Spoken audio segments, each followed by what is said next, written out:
Welcome everyone here. I'm just going to open us up and welcome everyone and lead a prayer. I'm not going to introduce our guests because they're going to do plenty of introducing themselves this morning, and we'll go from there. Is that everybody's come in? Okay. All right. Let's go to God in prayer. God, we're grateful that you've gathered us here today, and we are so grateful for opportunities to share what you are up to in the world, to share all the blessings of ministry in your kingdom. And we are just thankful this morning to be joined by the Campbells, and so grateful for their family and many years of service in Ecuador. We are grateful for this church as well, and we're grateful for these conversations that can lead to a better understanding of what you might do with us. And so this morning we ask a blessing on this time as we hear stories and wondrous acts of yours, God, but also we just pray for the courage and the ability to see as you would want us to serve your world well and to be a part of what you're doing. It's in your Son's name that we pray this morning. Amen.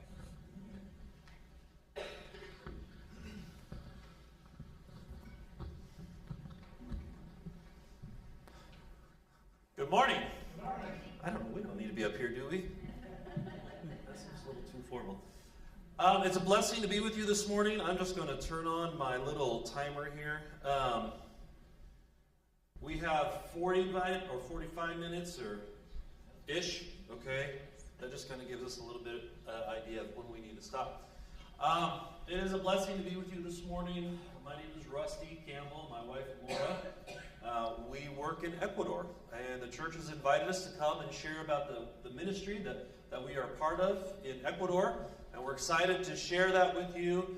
And so we're just going to go ahead and get on into it. If you have questions, it's okay to stop and just let us see your hand so that we know that you have a question. If you can advance the slide, please. So we have a picture of our family. Our oldest son, he's the second from the right with the mustache. If you're familiar with the name Alexander Campbell, that's his name, is Alex or Alexander Campbell. He's 19. He was born in Japan, and he is a freshman at Harding University. And then our second son, who's the farthest right, his name is Stephen, and he's 16 years old, and he's as tall as I am, skinny as a beanpole. He was born in Michigan. And then our son on the far left, Benjamin. Benjamin was born in Portugal. He's 14 years old. And then our daughter, Elizabeth, is 11 years old, and she was born in Ecuador. And then Laura was born and raised in Kenya. Her parents were missionaries in Kenya for 23 years. And her dad actually is originally from Oregon. He graduated high school at Columbia Christian Academy. And her grandparents were some of the founding members of the Metro Church up in Portland, or in Gresham. And I was born and raised right here in Oregon. And so it's exciting to be here with you all. I was born in Redmond. My grandparents homesteaded in Culver, which is outside of Madras a little ways. I went to Oklahoma Christian for a little while, and then I worked as a park ranger for Oregon State Parks. And we actually met at Cascade College. My dad worked at Columbia Christian College back in the 80s until it closed down, and then we met at Cascade College, and the rest is history. You know the rest of our life story and what we've been doing and that sort of thing. So it is exciting to be with you. We've been in Ecuador for 13 and a half years, running next slide please, running a ministry called Camp Bellevue. You don't need to do anything with them right now. So what is Camp Bellevue? When we say we run and operate a Christian camp in Ecuador, most people think, or we've gotten the comment, oh, it's just a camp. And it is a camp, but it's also much more than a camp. So that's the purpose of this presentation, is to let you see all of the different ministries that the camp is involved in doing. We do traditional camps in the summertime for kids, for teens, but we also do a lot more things during the year as well. We are overseen and funded primarily by the Bellevue Church of Christ in outside Seattle, Washington. And so we're here in the Northwest to visit them and to do some fundraising here in this area. So can you advance? We always like to start the presentation by letting everyone know that this is not a ministry that the two of us do on our own. there would be no way for us to do all of the things that you're going to hear about in this presentation, just 2 people. So don't assume when you're listening to this that this is all Rusty and Laura doing everything. This is the ministry of Camp Bellevue, and we have a wonderful staff that comes along beside us, works behind the scenes, helps make everything happen. And that's them up there. So we're a small group, but we are very blessed to work with these people. They're hardworking, creative, fun. We have a really good team that comes along beside us and helps us do everything. In the next slide, you'll see our leadership team, and these are the people that help us make good decisions for the camp. We try never to make decisions on our own. We try to always involve this team of 5. It's actually 6 people now. The young lady on the left is Kendall Fike, who has some connections to Sam. They knew each other from York. Is that right? Yeah, she was one of my campus ministry interns. Okay, so Kendall just moved to Ecuador in February, and she's now living and working with us. She's a young woman in her 20s. She's been helping us with basketball camp for many years, and then before the pandemic, she started talking about what would it look like if I moved to Ecuador to work with you guys full time. And so we started having those conversations. Of course, the pandemic kind of derailed a lot of plans, but after things settled down, she started talking again about what would it look like, and then she raised her funds and eventually moved down in February of this year. So we're very excited to be working with her. The rest of the team, there's a couple on the left, Guillermo and Cindy. They actually live at the camp property with us. She's the director of our after-school children's programs, and he is an evangelist, and so we're very blessed to work with the 2 of them. They do a lot of outreach into the community, Bible studies, things like that with people. And then the man in the middle is Saber, and he is our accountant, general manager, bookkeeper. He does a lot behind the scenes to make sure that the paperwork and the bookkeeping is up to par, especially compliant with all of Ecuador's laws. He does payroll. He just helps us with a lot of those little details of running the camp. Anything else you want to say? So we have 3 main purposes of our ministry. Laura likes to explain it as concentric circles. And so the center circle is blessing the community where we are. That's kind of one of our primary focuses of our work, is to focus on the community where we are. The next one would be with the Churches of Christ in Ecuador. This was a ministry started by the Churches of Christ. We're there to serve and bless the Churches of Christ. We occasionally have other groups that come and use our facilities, but we're primarily there to serve the Churches of Christ. And then lastly, to partner and foster. Woo, I don't know where that came from. Foster and relationships with churches in North America and in Ecuador. We do say North America because we have 2 churches in Canada that are also involved in our ministry. So next slide, please. So talking about that first one, serving and blessing the community where we are, we do this in a lot of different ways. After-school program. Cindy is the director of our after-school program. We use that to really make a lot of inroads into our community with the families that we work with. Vacation Bible school programs, construction projects, medical clinics. So a lot of different things, and all of these have kind of an evangelistic bent to them. Next slide. Go ahead. So we're going to now start just throwing a lot of pictures at you guys. We found that pictures are one of the best ways for people to kind of get a feel for what we do. And so the after-school program is one of our main, and has been for over 25 years now, one of our main outreaches into the community on a consistent basis. This runs from September through June, which is the school year in Ecuador. And the kids come 4 days a week to the camp, 2:30 to 5 every afternoon, and they get help with their homework, obviously, and tutoring, but they also get a Bible story and devotional time every day. They get a snack. We have a library with computers and internet, so if they have a need to use that for some homework assignment, we also have books in there. They get English classes. That's one thing Kendall is starting to do, is teach English classes to the kids. And just a safe place to come and be and play, where they're loved and where there's adults that are going to help them. A lot of these kids come from single parent homes or homes where both parents work. So when they're done with school, if they're not coming to our camp, they're sitting at home or they're out on the streets getting into trouble. So we're glad to be able to provide this service to the community. And other than a small enrollment fee that they pay at the beginning of every year, it's completely free to all of the kids. We have about 80 to 100 that come every school year to the camp. Next slide. Yes, sir. What is the main language in Spanish. Spanish, yep. Occasionally we'll have some special events. Halloween has become a big deal in Ecuador in recent years. It didn't used to be that way. But so we started doing a costume party around the end of October every year for the kids. And we have a Christmas party every year. Carnival, which is the big holiday right before Lent begins in the Easter season. That's a big deal there. It's basically just a crazy day of water games and water fights and shaving cream and all the things. So we try to do some special holiday fun things with the kids every so often. That's our 16-year-old son in the Garfield costume, and our 14-year-old son in the banana costume. And the kids would just climb on them and want to get pictures taken with them and hug on them and that sort of thing. Our Christmas program this last year, we actually partnered with Starbucks.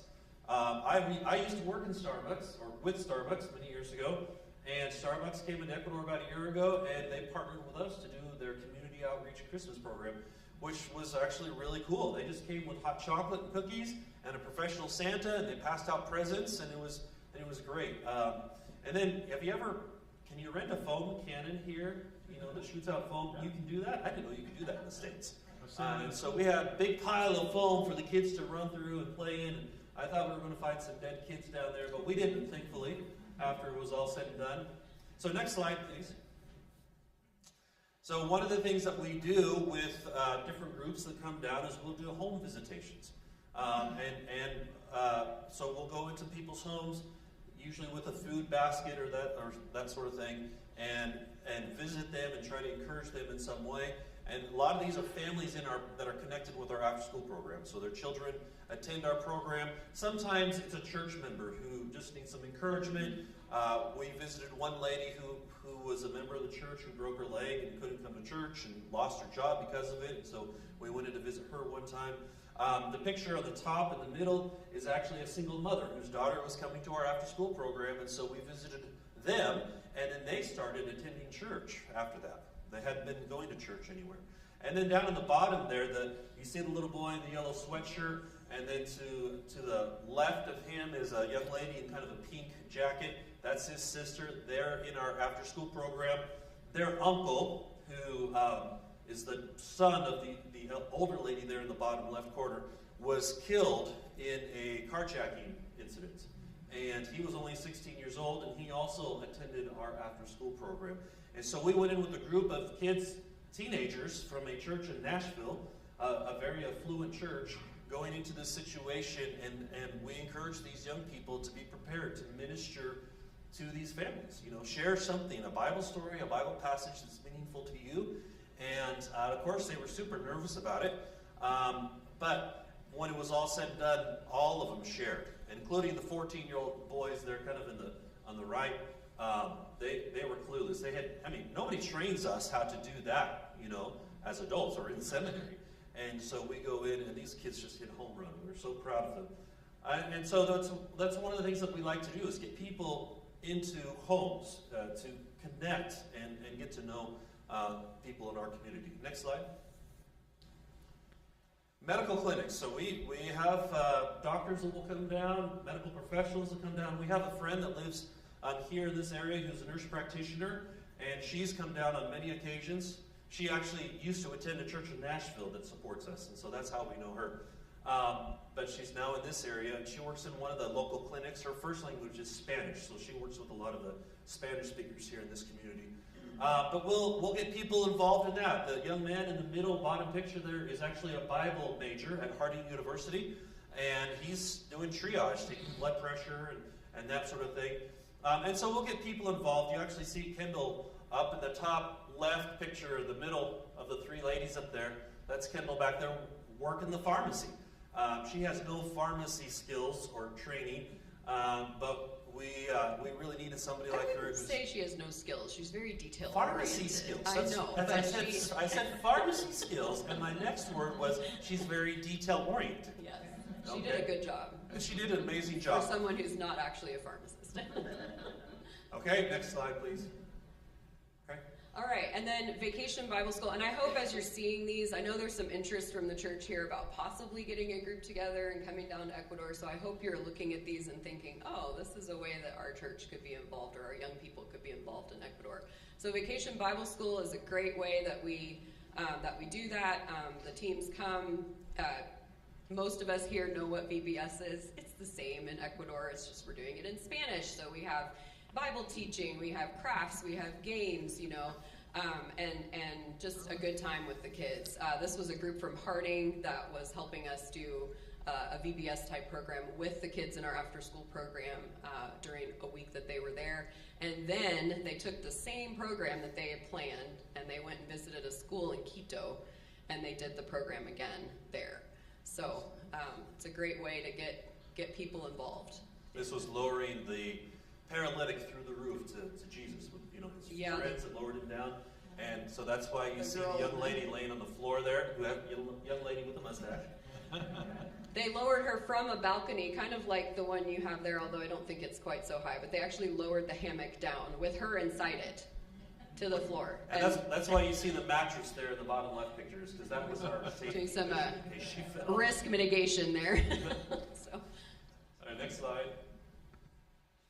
All right, our second circle with the Churches of Christ in Ecuador, we seek to strengthen, be a resource to these people, to the different, most of the churches in Ecuador are small, so we look for ways that we can support and encourage them. And we do that, first of all, through the summer camps we offer every year, through evangelism that we do, and a lot of those outreach projects are done by teams that come from the U.S. and then help us evangelize into the communities or help churches evangelize into their communities.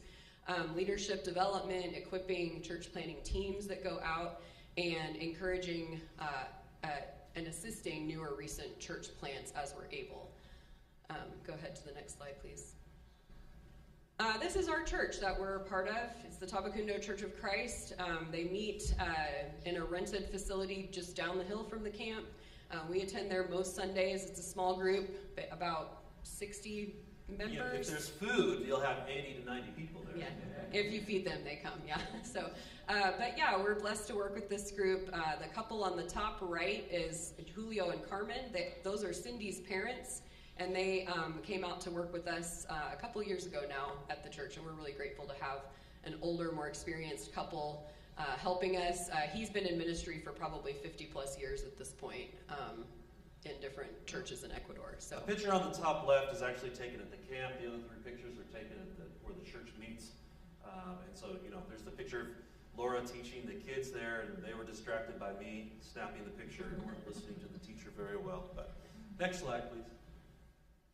We occasionally get invited to work with other churches in our area. We were invited by a church in Atuntaki, about an hour north of us, the picture on the left, and we did a medical clinic there with the Harding students that were there and the medical team that had come.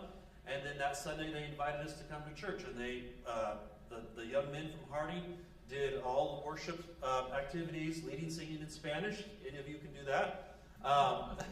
So they did that, did a fabulous job. That's actually a professor. His name is Jordan, or Whitaker Jordan. I always get that mixed up. He's a Spanish professor at Harding, and he did the Bible class. I preached that morning. And there's another church in Cayambe about 20 minutes from us that I often get asked to speak at. Laura gets asked to do a ladies class there. And so we do work with several other churches in our area. Next slide. And there's a Bible college in Quito, and that Bible college, we partner with that Bible college. Laura's brother-in-law is one of the directors of the Bible college. We have often get interns from the Bible college. Those two young men there on the left are from Cuba, but they're students of the Bible college, and they were our summer interns. And then the picture there on the right, I teach a class every once in a while at the Bible college, usually on team dynamics and teamwork and that sort of thing. That's kind of what I'm known as. I'm the personality guru, and so I'll even get asked to teach a class for, It's some master's program that is in conjunction with International Bible Institute and the school in Ecuador and Baxter Institute and in Honduras. And so I'm always asked to be a guest speaker in conflict resolution class, and that's what I do. It's the personality stuff. I'm the only one in the Churches of Christ that we know of that can do it in Spanish. So that's one of the things that I do. Next slide. So one thing to kind of pull back and give you a big picture, Camp Bellevue is a part of a family of ministries called Operation Ecuador. It includes the camp, it includes the Bible College in Quito, which he was just talking about. It includes the church planting teams that are made up of graduates of the Bible College that get sent out to plant churches in towns and cities where there is no church yet. And it includes a jungle ministry in the northwest part of Ecuador where they bring in medical mission teams and do evangelism and outreach up there. So it's kind of an umbrella ministry, which the camp is a part of, and we try to collaborate as we can with the other sister ministries, I guess, and work together as we're able. The Women in Ministry Retreat is another way that we collaborate in that area. So my sister, myself, and then a couple of women who are connected to the Bible College several years ago decided that we needed to start planning a retreat annually for women who serve in ministry in some way. So these are evangelist wives, they are elders' wives, they are women that work in the children's or youth ministries in their churches. And we just wanted to create a space for these women to come away, to be with the Lord, to be refreshed spiritually, because they work all the time serving their communities and their churches, but they don't get a lot of opportunities for themselves to grow in their walk with the Lord. So we began that back in 2018, I believe, and have carried it forward over the last few years, planning a retreat every year. Perhaps the most underserved group in our churches are the women that are serving in our churches. Now, they're the ones that are planning all the events, even all the women's events. They're planning those, all the men's events.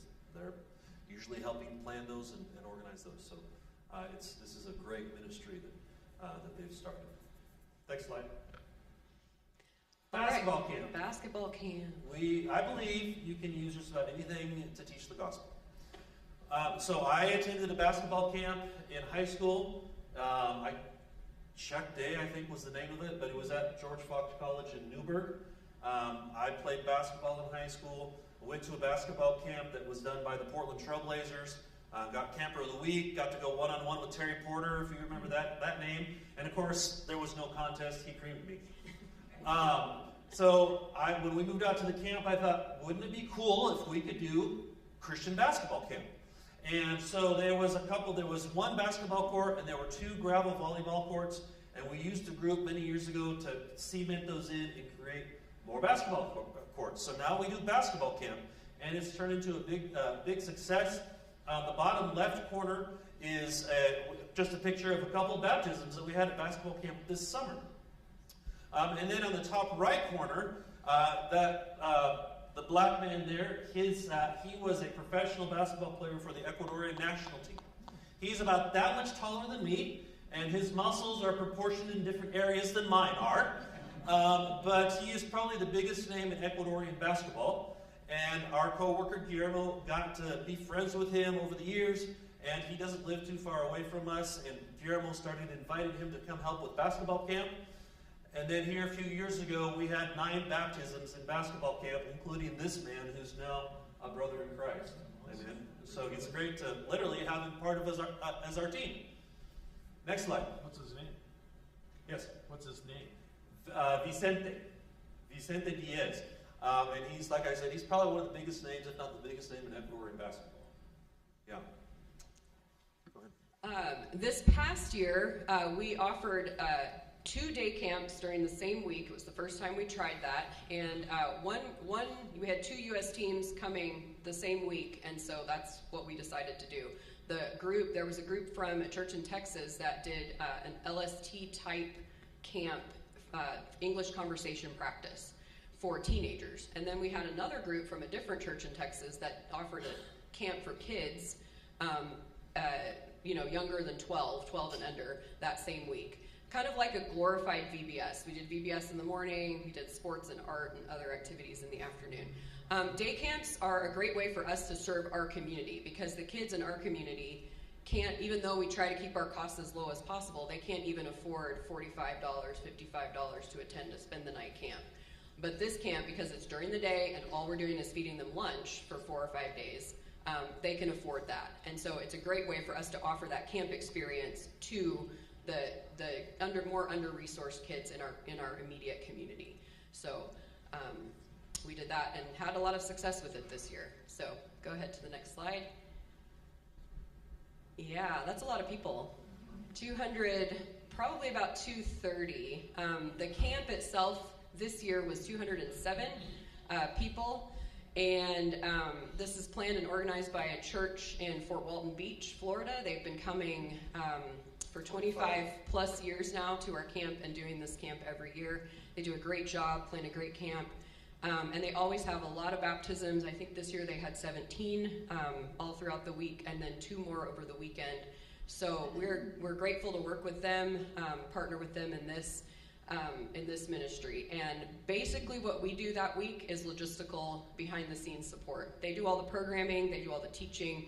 We're back behind doing food, and food for 200 people is no joke. So we do the food, we prep the cabins, make sure everybody has a bed, we do the cleaning, all that stuff during the week. So it's always a great time. It stretches us in every way, but it's always a great blessing to be a part of this week.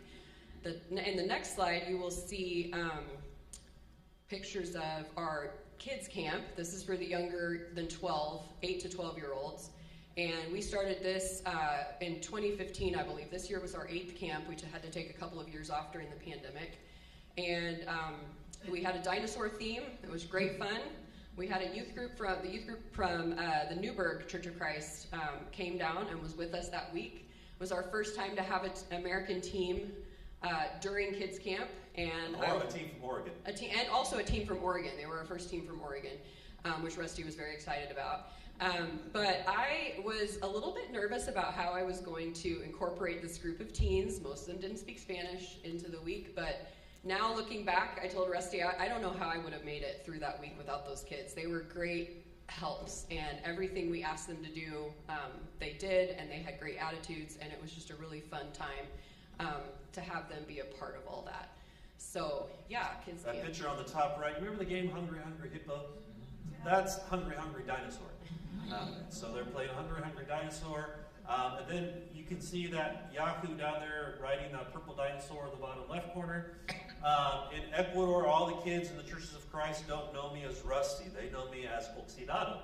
Oxidado is how you would say oxidized in Spanish.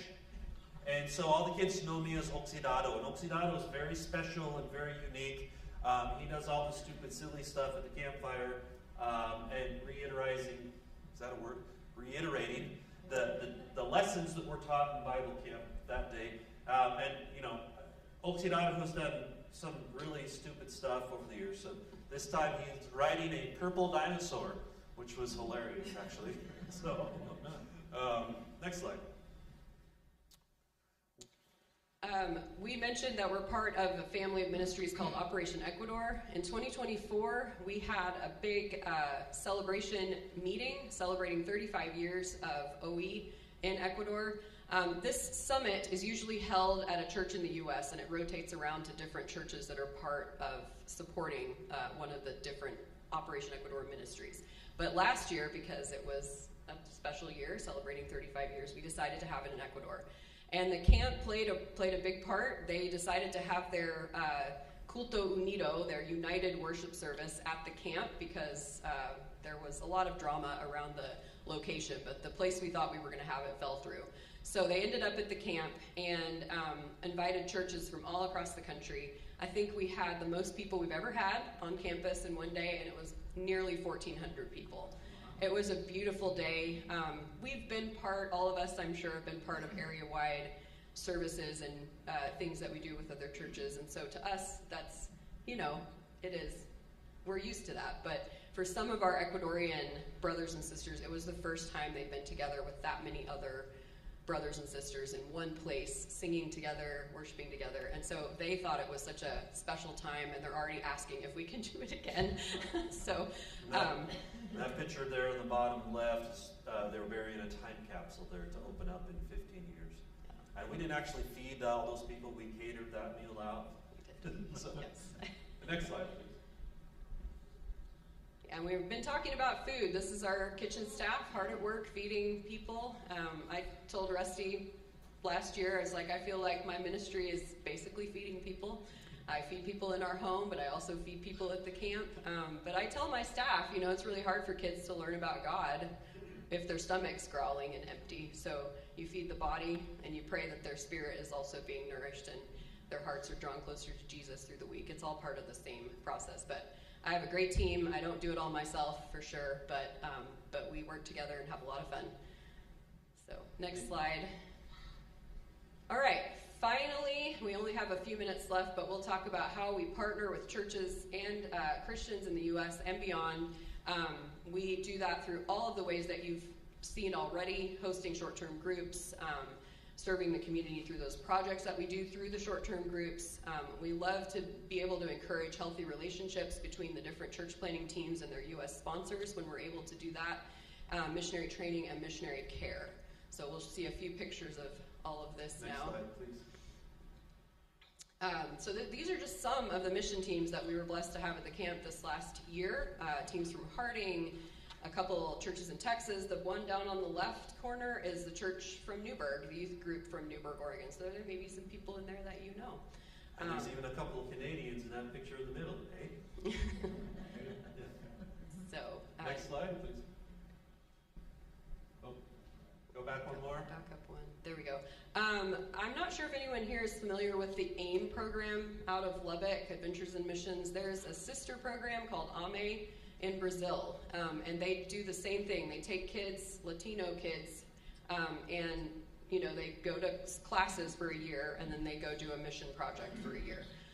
So if they're Spanish speakers, they go learn Portuguese. If they're Portuguese speaking, they learn Spanish, and then they get sent out to different projects to help out. We've had 2 teams so far, one in 2022 and one in 2024, and we believe strongly in in the importance of training up the next generation, because we won't always be there doing what we're doing, but there's young people coming behind, and training them and encouraging them to think about foreign missions is a big part of what we feel like we are there to do.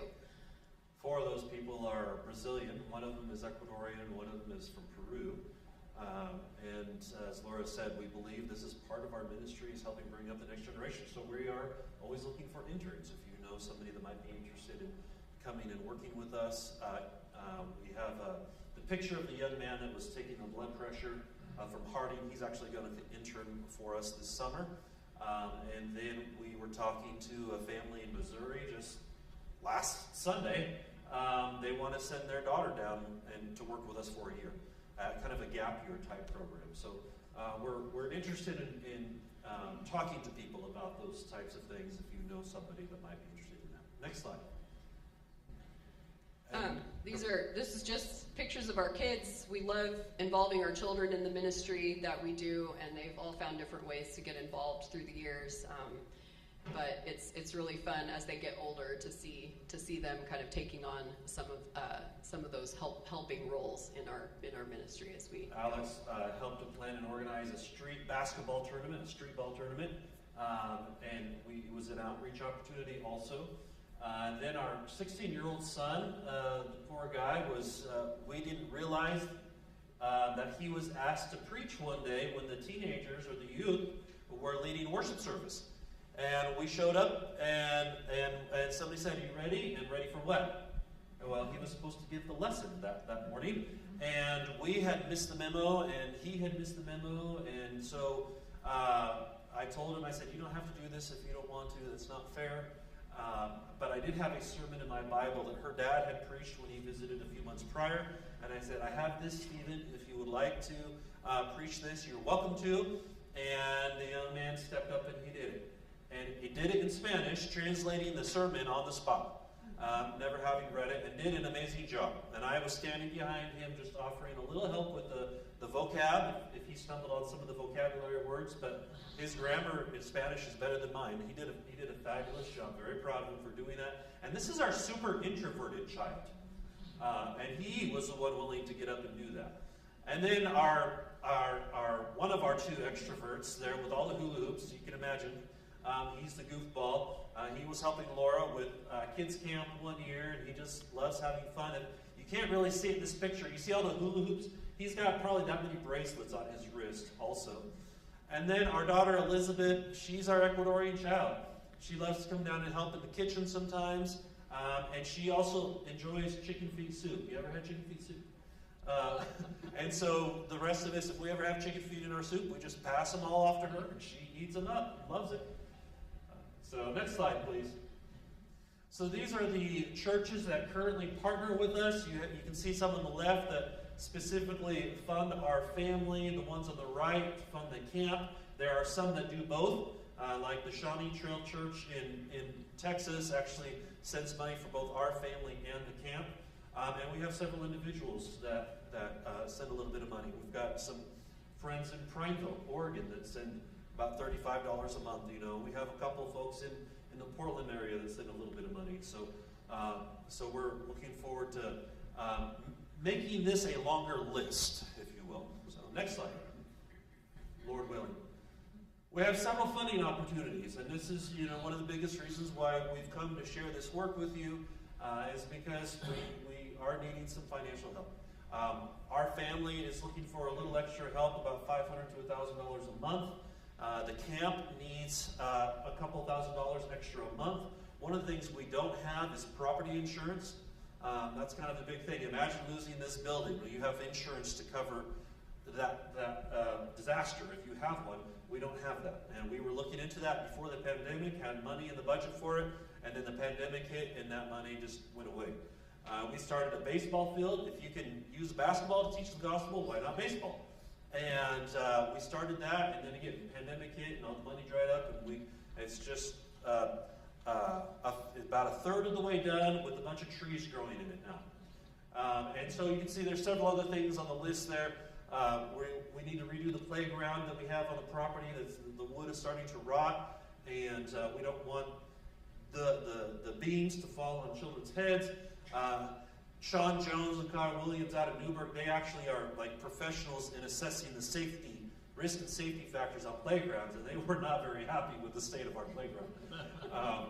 And so, but that just requires a little bit of funding and some manpower to do it. And so anyway, so there's several different things there.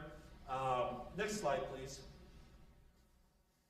One thing that this is a long-term goal that we have. 2 years ago, we became an actual registered 501c3 here in the U.S., and the main purpose of doing that was to start fundraising for the future financial stability of Camp Bellevue. So we are trying to fund an endowment, trying to set that up so that we can provide for the camp. Obviously, the camp will continue to have multiple income streams from groups that come down, from local groups that rent our facilities and things like that.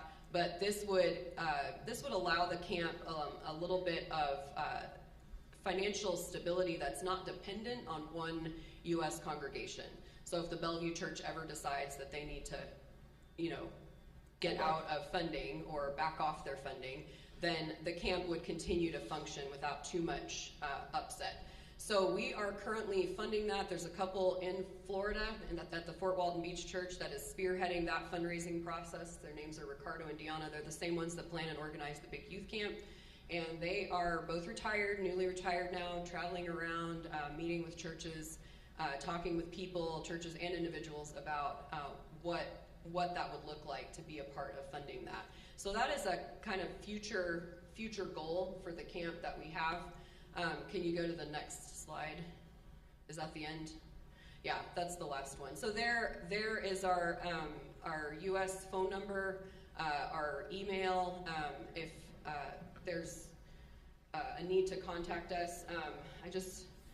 We're going to end now and maybe take a few questions. I think we have a couple of minutes. But anyone who's interested afterwards can come up and pick up some of our literature up here. This is like a 2-page what is the camp sheet. This is our year in review, basically numbers of, like the camp in numbers over the past year from September 2024 through August 2025. And then this last one is our current newsletter, family newsletter. We put one out every quarter, and those go out by email. If anyone's interested in signing up by email, we do that, but then we also send a print copy to churches to print and distribute that way as well. If anyone wants also a prayer card of our family, those are up here as well, and that has all of our contact info on the back. Any questions? I know we threw a lot at you. We shared a lot of information, a lot of pictures of people you don't know. But any questions?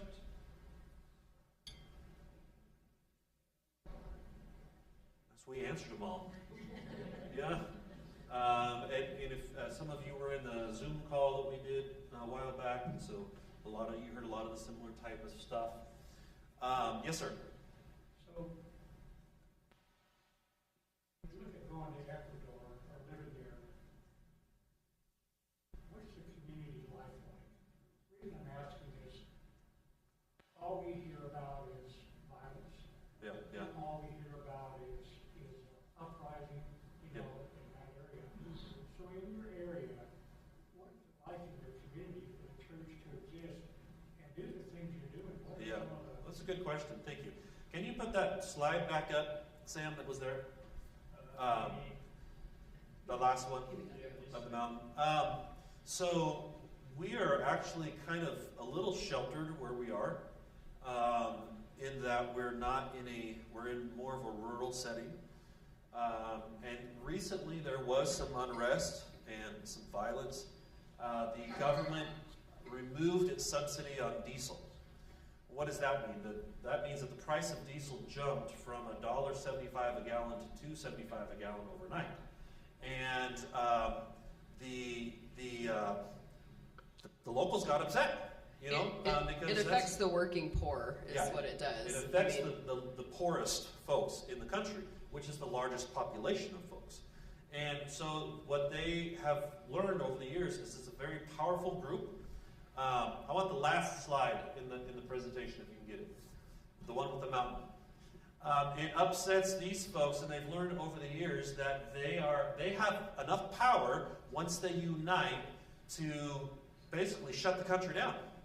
And they've learned that there's a few roads. They can block off those roads, blockade those roads, and no traffic gets through. And so they can literally paralyze the country. We just went through that here just this last month, just this last week. It ended, thankfully. It was the longest, paro is what they call it in Spanish. It was the longest strike. It went on for over 3 weeks. Quito was relatively calm. Our area was relatively calm, but about 45 minutes from us, there was a lot of unrest. There was a lot of destruction of property and just people expressing their angst through that means of just destroying public property. It ended last week, and everything's calmed down and kind of gone back to normal. The indigenous leaders called off the strike, and they're not happy that the government didn't, acquiesce to all their demands. I'm not sure if they'll reorganize at some point, but usually these kind of things, they go on for a week or two, and then they resolve and go back to normal. So what you have to remember when you see the news is that it's definitely not countrywide. It's localized in certain areas, and all the time that we've been there, our area has never been super bad. I think this year was the first year that it really got closer to us. There were blockades on the main highway right near us, but as long as you're smart and as long as you're, we just kind of stay put and just kind of wait for it to blow over. This is what we've always done in the past. And the country itself is relatively safe. It's just occasionally something like this happens, and of course it makes the international news. And, it's kind of like what you hear about Portland. We were in Portland yesterday. It seemed normal to us, we didn't see anything weird going on. But if you watch the news, it's like, oh, it's like a war zone. Yeah. So, and the church is doing well.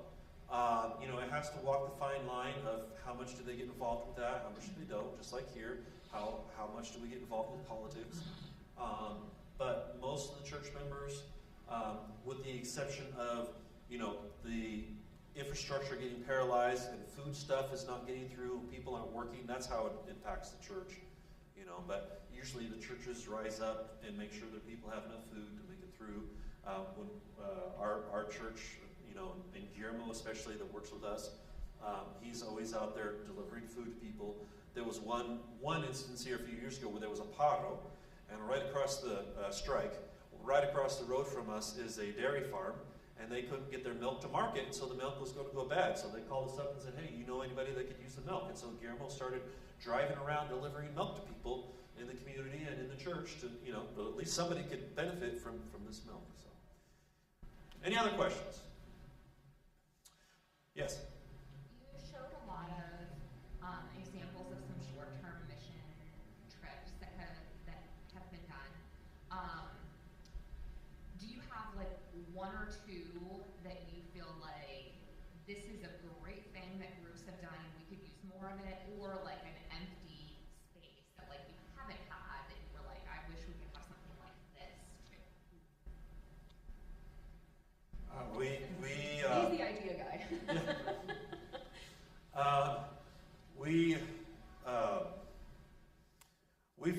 I believe you can use just about anything to share the gospel, right? And so we were talking with Jerry last night about the possibility of a music camp, or something like that.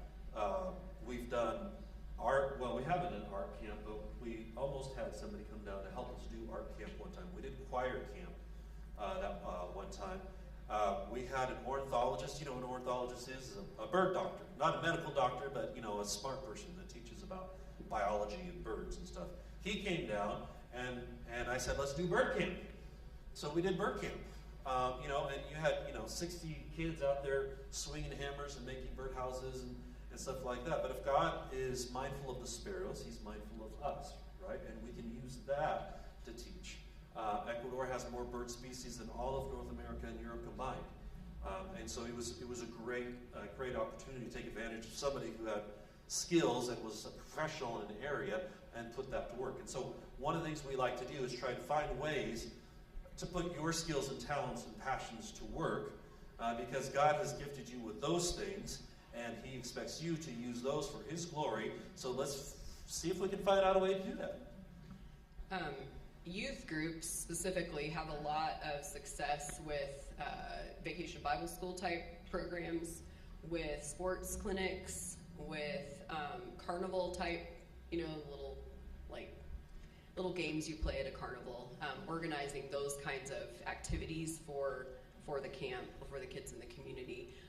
Also, young people, don't yet have a lot of skills, but they're very enthusiastic and they have muscle, so they do great in manual labor type projects. There's always things to do around the camp property, low skill type things like painting or things like that at the camp or out in the community. We didn't show many pictures because we didn't actually do a lot of these projects last summer, but we do. We try to be mindful of needs in the neighborhood, neighbors that need help with their homes. So we've re-roofed houses, we've put in cement floors, we put in a bathroom for a family, we put in a kitchen for a family, all those kinds of things. If young people have someone overseeing them that knows what they're doing, they can come along and do some of the heavy lifting for those kinds of things. I think we're out of time, right? So we will be here for lunch. Look forward to visiting with you, and if you have questions, we can talk more informally over lunch. So thanks for letting us share. I wanted to, that picture that had the picture of the mountain on it, that's not a mountain in Oregon. That's a mountain in Ecuador, right across the valley from us. It's 19,000 feet. At Mount Cayambe. From base to peak, it's the same size as Mount Hood. The difference is the base starts at about 8,000 feet as opposed to Mount Hood that starts about sea level. And so one of the things that is important to us is the mountains, right? Especially here in Oregon. We look into the hills, and where does our strength come from? Our strength comes from the Lord. And so we thank you for your time, and we want to encourage you to pray and think about how you as a church body or individuals can be a part of our ministry. So thank you.